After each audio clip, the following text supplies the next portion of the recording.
Hello and welcome to the Irish Fire Podcast. I'm your host, Michael Houghton. I'm an entrepreneur, investor, and financial independence enthusiast, sharing my financial freedom journey. Stay tuned and welcome aboard.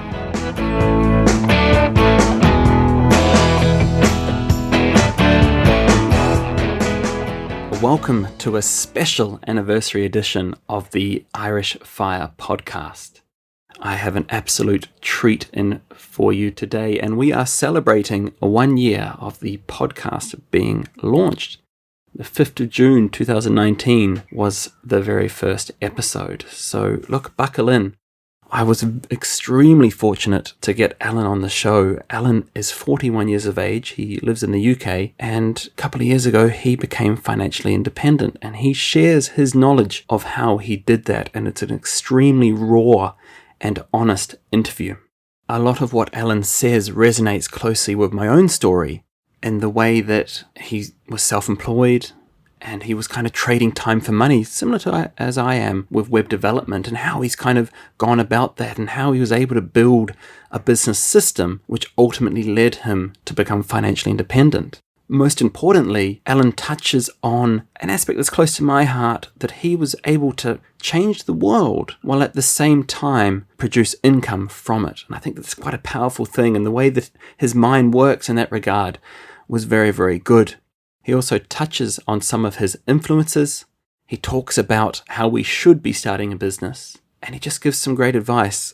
So as always, guys, if you do have feedback on the episode, please send me an email to michael@firepodcast.ie. I would love to hear your feedback on the interview with Alan, and without further ado, let's jump over to the interview. Alan Donegan, it is a pleasure to have you on the show today, and thank you so much. I hope you're doing well. I'm doing excellent, thank you. I've been really looking forward to it. Alan, I guess we'll start by getting some of your background. Do you want to tell the listeners a little bit about yourself and sort of how you managed to go from, I guess, starting up to becoming financially independent? Well, that's kind of a long question, isn't it? It's like, where should you start? At birth or beyond? How did I go? We found out about financial independence from a friend who emailed us 2 blogs, Mr. Money Mustache and The Escape Artist, who's an English one. And we just were like, wow, this makes sense. And financial independence gave us a goal to work towards, which was very clear. We chose the stereotypical 1 million invested, which gives you 40 grand a year passive income on the 4% rule. We worked towards it. We hit it about 18 months ago. And then we've been having a lot of fun. Fantastic. So what I like already, Alan, and we're going to have to go into this in more detail, is you had an idea of what your number was, which is great, because my number would be around €1 million as well. And I know that from talking to other people in the past that sometimes they don't actually want to reveal their number, and the fact that you have is amazing.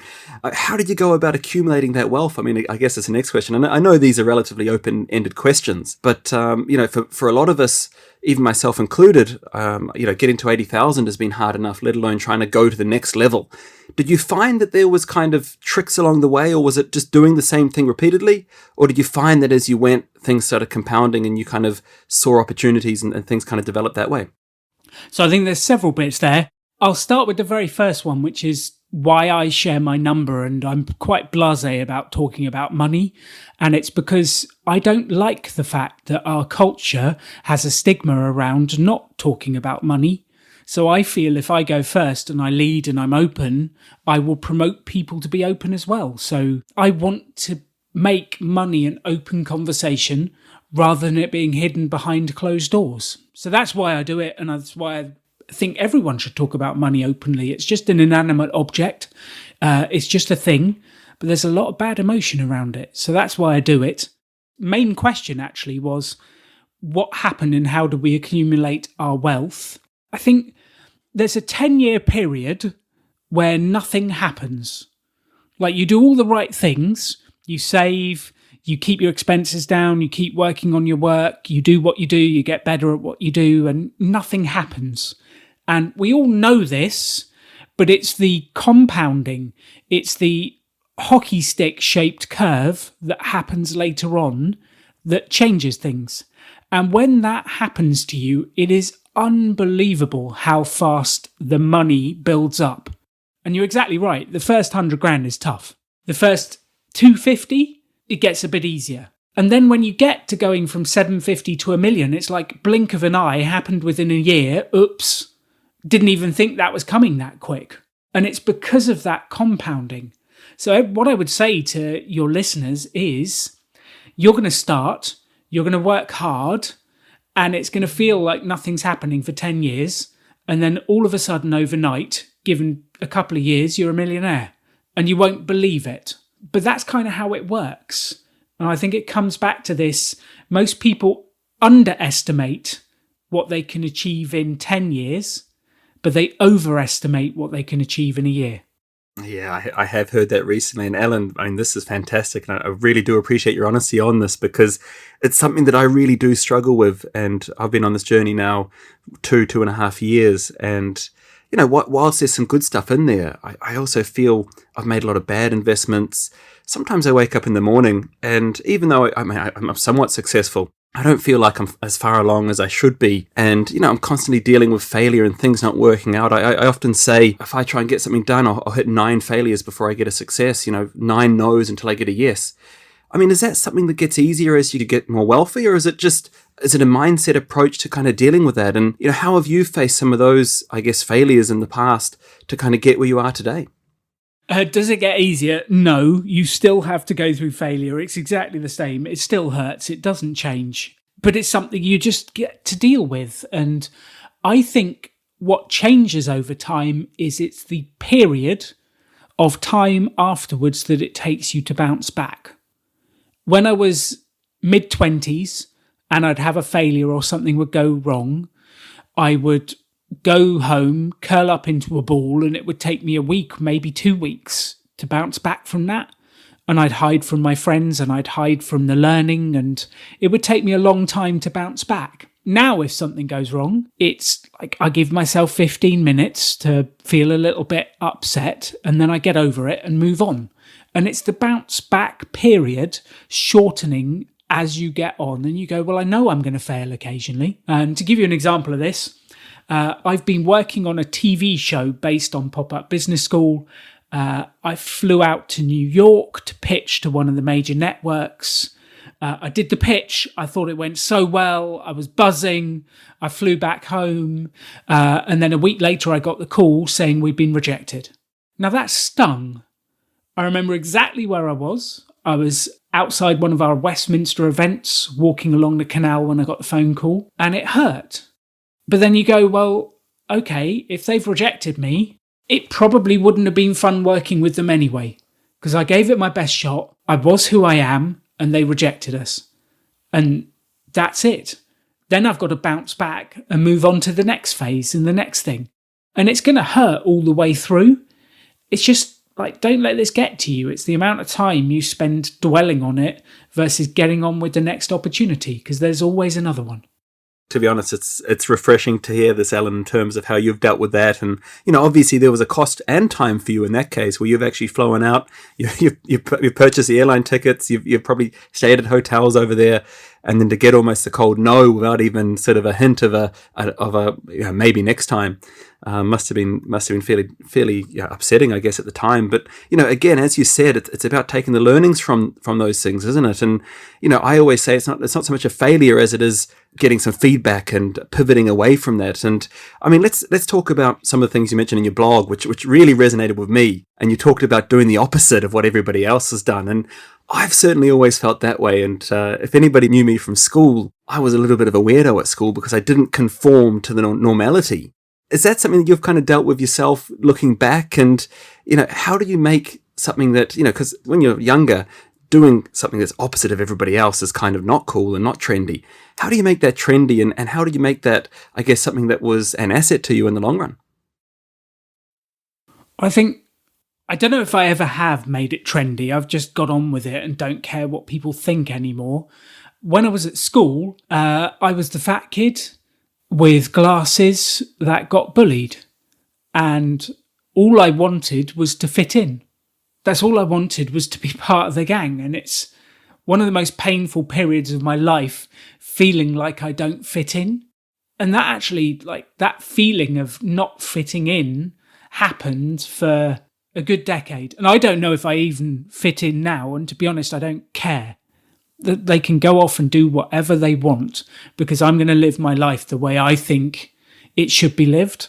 I'm going to manage my finances. I'm going to look after myself, and I don't care. I was in the Times newspaper 2 weekends ago. There was an article on fire. The article chose a sensationalist headline for my section, which wasn't actually true. And the comments in the newspaper were very negative. But I don't care. I really don't care. I'm 41 years old. I'm financially independent. I get to travel the world, do whatever I want, have fun, write movies, do podcasts, hang out with my wife and have crazy adventures around the world.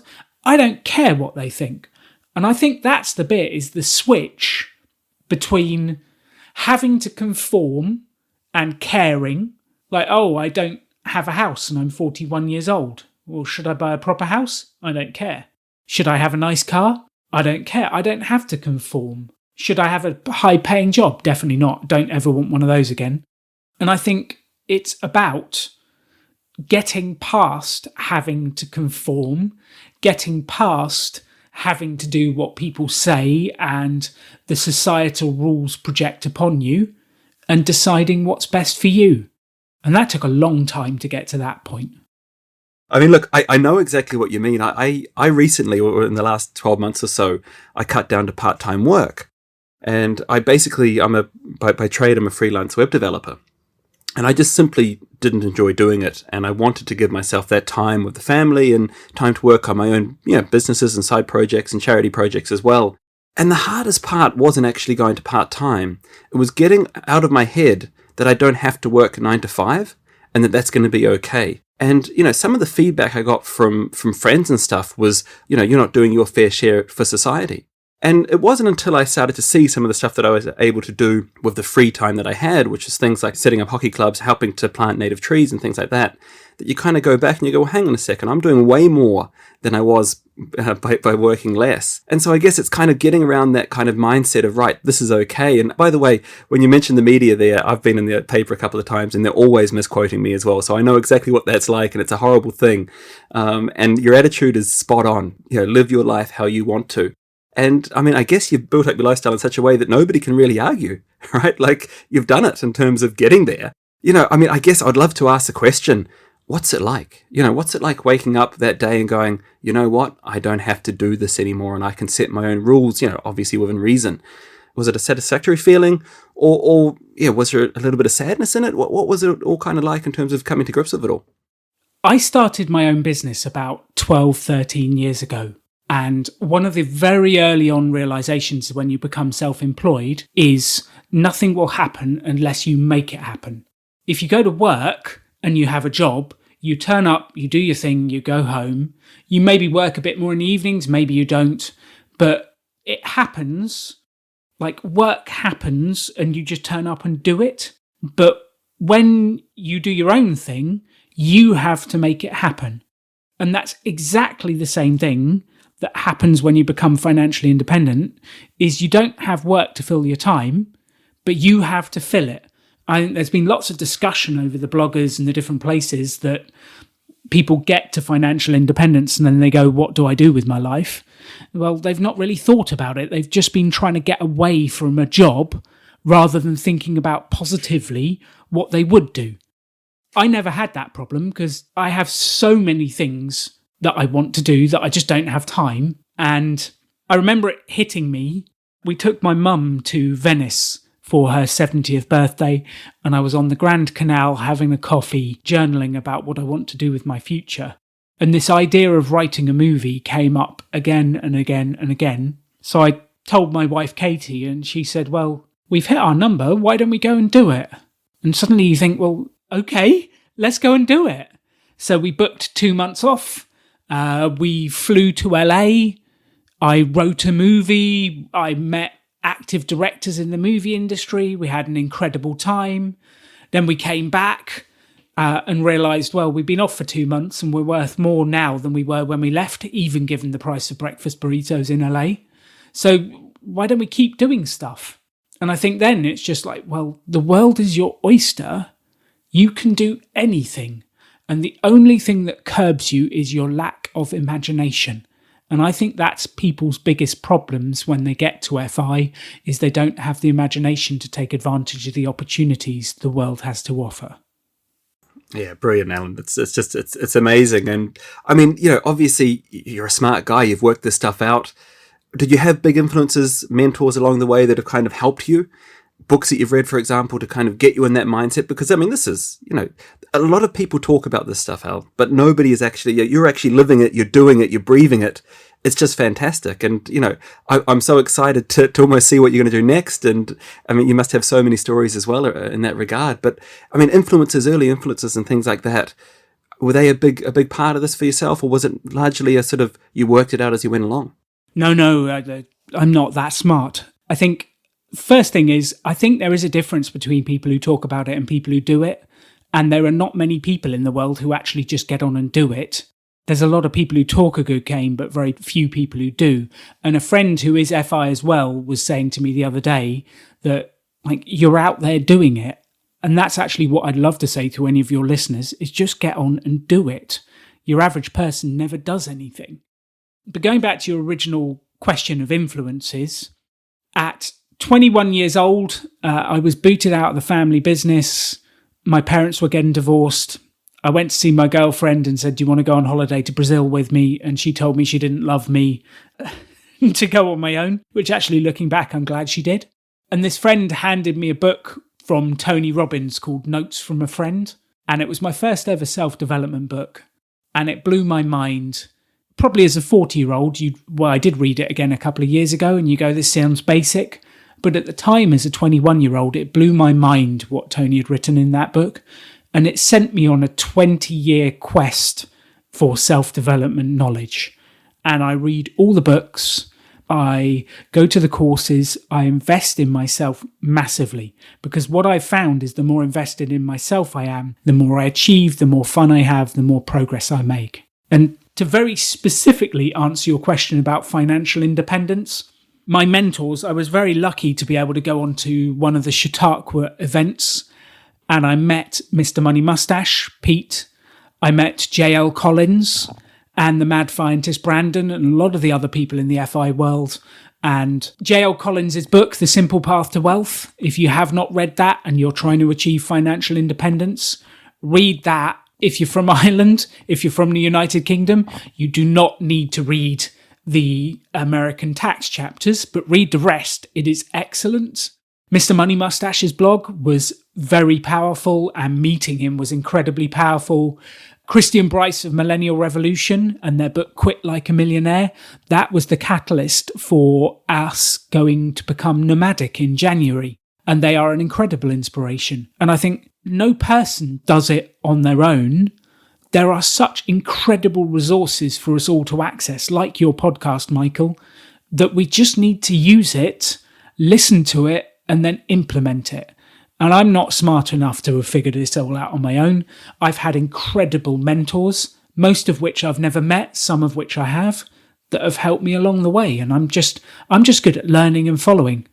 Yeah, very good. I've read J.L. Collins' book twice, actually, and I would definitely recommend that as well. Just exactly as you kind of touched on, he describes it so easily and simply, and he looks at the long-run game as well. He's not there for short-term wins. He's just all about putting that money in the market, leaving it there, and let it do its thing and ride it out, as he says. So, yeah, very, very good. And if it's okay, let's chat about your own business background for a little bit. I mean, I've been self-employed myself for my entire career, and I get a lot of questions from listeners who want to go from being employed to being self-employed, but they're probably not always familiar with the trap, which is that being self-employed can result in you working more for less in many cases, especially if you don't actually build a business system. And I suspect that you have managed to build a business system along the way, and that's probably what's helped you to become financially independent. Is that fair to say? And secondly, if that is the case, how do you go about doing that, and how did you get the mindset to kind of put that together? So one of the things with self-employed, I guess, is the difference. The difference between self-employed and a business is the revolver test. Have you heard of the revolver test, Michael? Yeah, I believe I have, but I'm going to get you to go into more detail for me.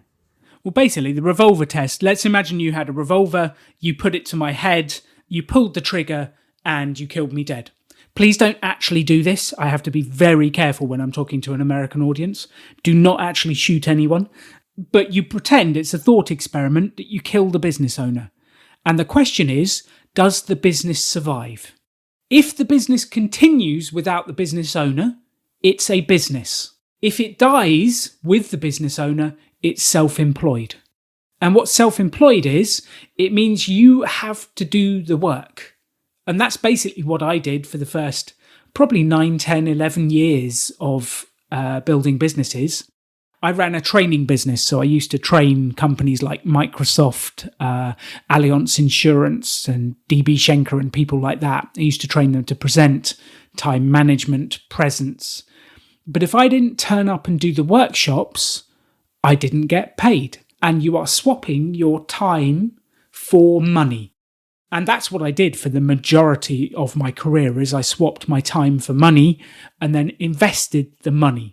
And that investment of the money then brings in a passive return, which then you start to buy back your time. And I don't think now Pop-Up Business School runs without me. It's out there doing what it does. There's a team of 8 people that travel around the world building businesses. We have a franchise in New Zealand run by Tony. It's in Morocco. It's in France. Now that actually operates as a business.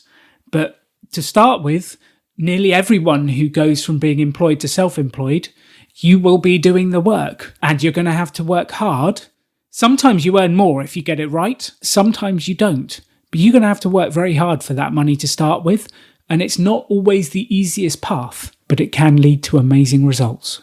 Yeah, this resonates a lot with what you've just said there, Alan. And even my own situation as a web developer, it's very much that scenario where I've basically taken a lot of the money, the excess money, and invested that over time. But sometimes it's frustrating, the fact that I've had all this time doing this 15 odd years, and I haven't been able to develop a business system out of it. I've certainly tried, in terms of I've had staff, I've had remote people working for me. But it's always led to a lot of stress and a lot more pain and a lot of lost money. And I guess I haven't been able to take that failure and make it a success, largely by the sounds of what you've done with Pop-Up Business School. So, yeah, look, let's talk a little bit about what Pop-Up Business School actually does anyway, and how our listeners might be able to take advantage of the sort of stuff that you guys are teaching. Pop-Up Business School, I built it because if you ask someone, how do you start a business? Most people say you need a business plan and then you need a loan to get going. And that is predicated or based on the belief that it takes money to make money.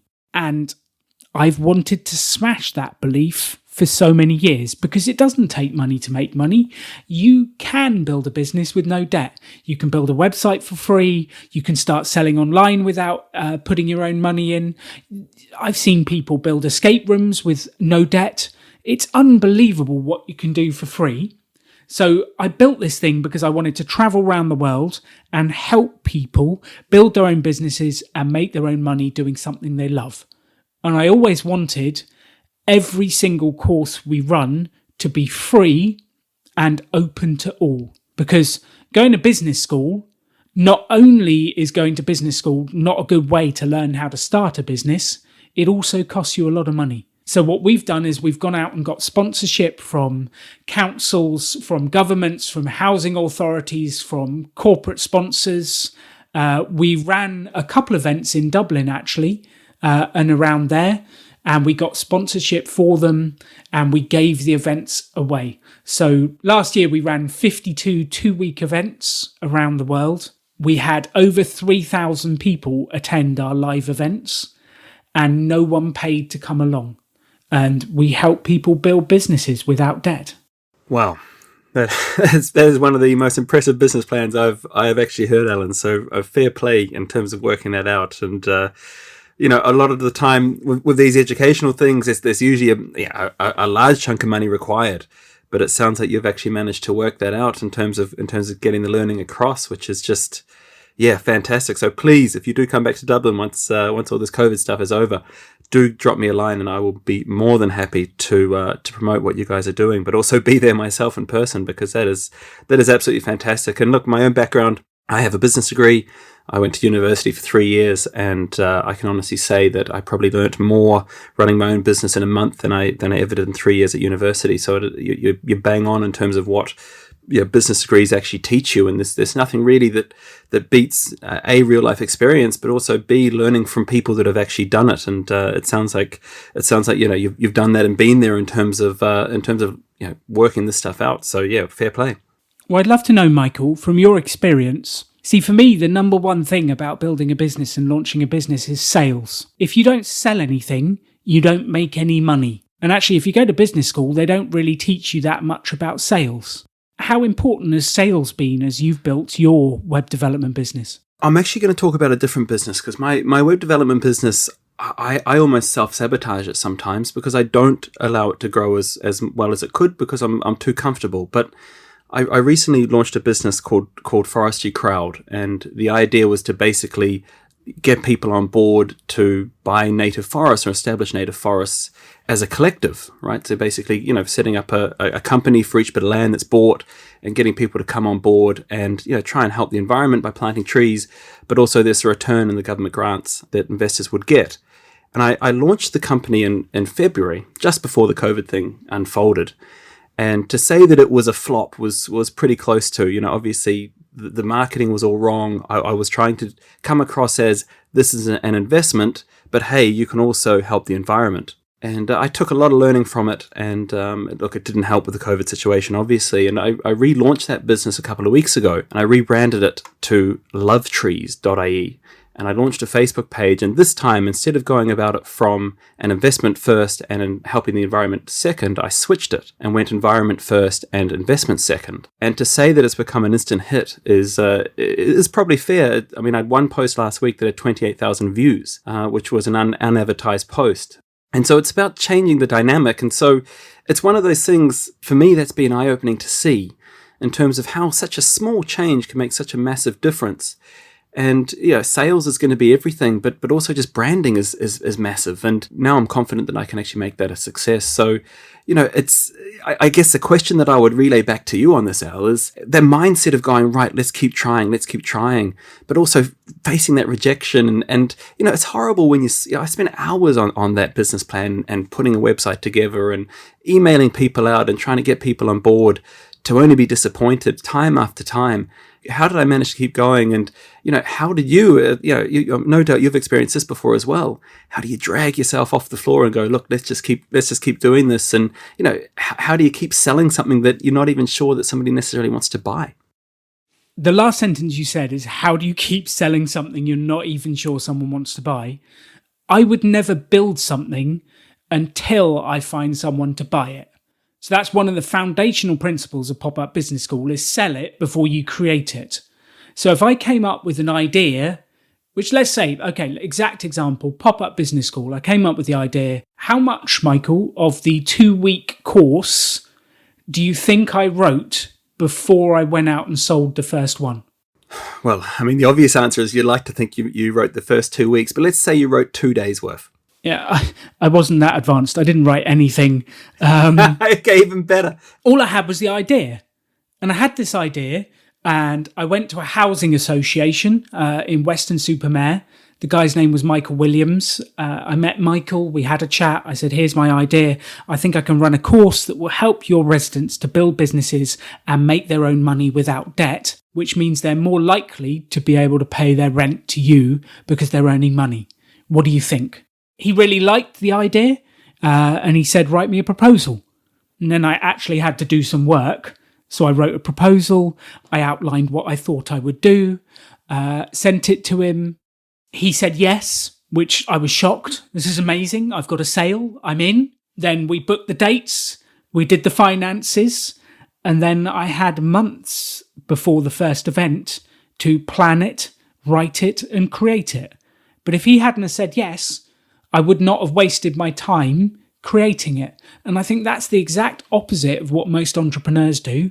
Most entrepreneurs want to have the product or the service or the website perfect before they ever go and sell it. And I think that is a hideous waste of your time, because you don't know what the customer wants. So go and sell it, find out what they want in conversation and then give them what they want, rather than creating something in isolation that you don't know if anyone will ever buy.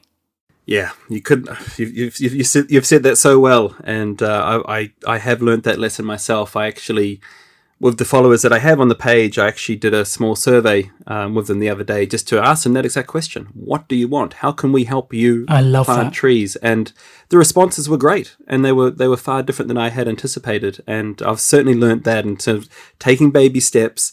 But I like that notion that you said of, you're almost trying to delay having to do the work, because it's heart-wrenching when you actually go through. And I mean, I'm fortunate myself that I am a web developer, so I could at least, I didn't have to pay somebody to do that and lose money on it other than my time. But, it's very interesting the way that you did that. And, I guess it's one of those things where it sounds to me like you're sort of, I'm going to jump into the water and then learn how to swim.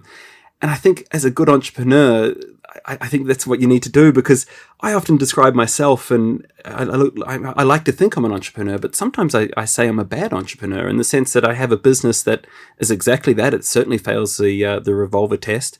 I've started things and I've failed at far more than I have succeeded. I've had a couple of good wins along the way, no doubt. And I guess I have made a small difference in society, which is good. But sometimes it's just hard to know where you actually, when you've actually made it and when you haven't. I mean, is this something that you've had to deal with yourself, Alan, in terms of coming to grips with your own success and kind of, I guess, dealing with that to wake up one day and say, yes, I'm actually, I've made it. I mean, is that something that you ever get to, or is it just a matter of continually trucking along? Well, I think one of the realizations I've had recently is there is always another level. I don't care how successful you are, what you do, there is always another level if you want to get to it. And that's equally scary and exciting, because you can never finish. Like, there's no amount of achievement that says I'm done. And actually, I don't think any of your listeners or ourselves should measure ourselves by achievement.